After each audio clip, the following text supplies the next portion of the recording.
Hey, it's Randy Miles, and I am with Mansa Musa from moneysmartlife.org. And Mansa, today we're going to take a little detour and talk about something that is really important. We've done this before and have been pretty accurate. So, what are we talking about today?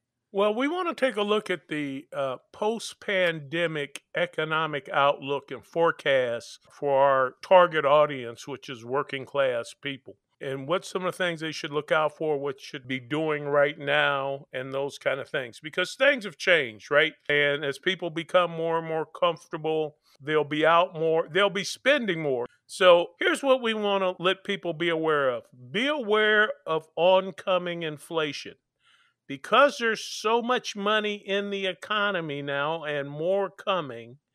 Prices will go up, and that will cause inflationary pressure. And because people have more money in their pockets, they're actually willing to spend on higher prices, right? To Right. get something they want. The next thing is this will be a period of low unemployment. We're already hearing jobs are going unfilled. Yeah. So supposedly there are a lot of jobs out here. And once again, as the economy heats up, that creates demand. Retailers Mhm. and other suppliers, vendors, etc., have to put on more people. So it's a period of low unemployment. Now, what that means when there's low unemployment is higher wages because that's how employers compete, right? Right. Already we're seeing people that are offering $15 an hour or more. And signing bonuses. Exactly. So wages will be higher. The other thing is for working class people, this will be a period of lower or steady taxes. So Mm. your tax burden federally now, I don't know what the state and the municipalities are going to do. But at Right. least from a federal standpoint, if you make less than $400,000 a year, you're not going to see a tax increase, and your taxes may go down. Wow. Another important thing is starting July 15th, the child tax credit actually kicks in. Now, once Yes. again, we've talked about this before. This money will appear in your bank account on the 15th of every month. This is not a year end tax credit where you've got to file your income tax in order to get something. You're going to see real money anywhere between $250 to $300 per child, depending on the age, that's going to show up in your bank account at least through July through September and possibly longer. So I love it. that's real money. It's going to take a lot of people out of the struggling mode. But, and once again, we talked about this in detail, and I Yep. encourage people to go back and look to it.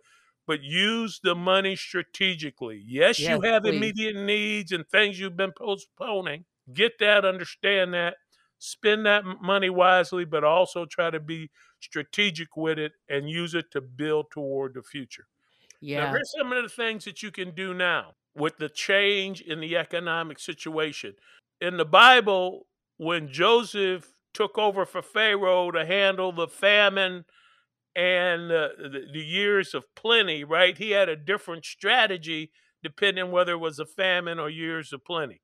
Well, right now we're saying that this thing is opened up. We're definitely coming out of the famine stage for most people. So here's what you can do now. Number one, maximize your income.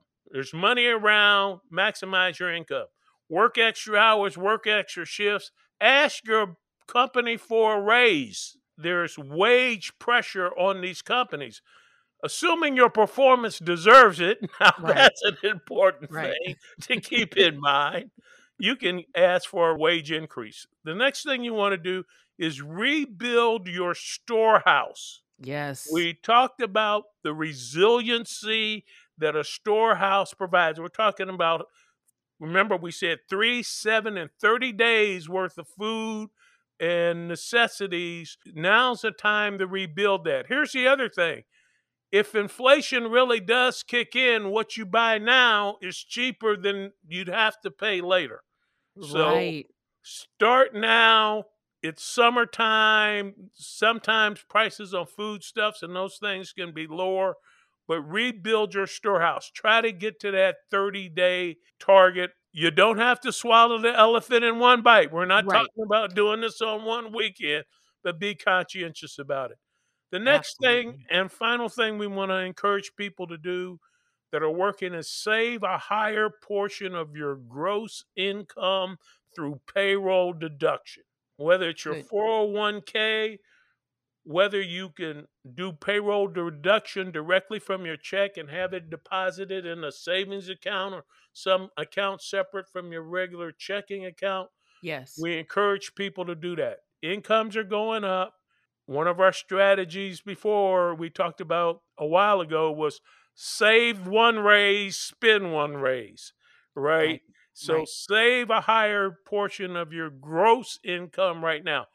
1%, 2%, just Right. make more. So that's the economic outlook we see that's coming for the foreseeable future. By that, I mean between now and the end of the year. It's going to be a good Christmas economically. You're going to hear some crazy numbers. So we Like it. encourage people to be smart, use this time to Yeah. store up and be prepared for the future going forward. Absolutely. Well, if you want to go back and look at any of our archives, you can go to moneysmartlife.org. Also, takecontroltuesday.com. Mansa, as always, great information. Thank you. Thank you.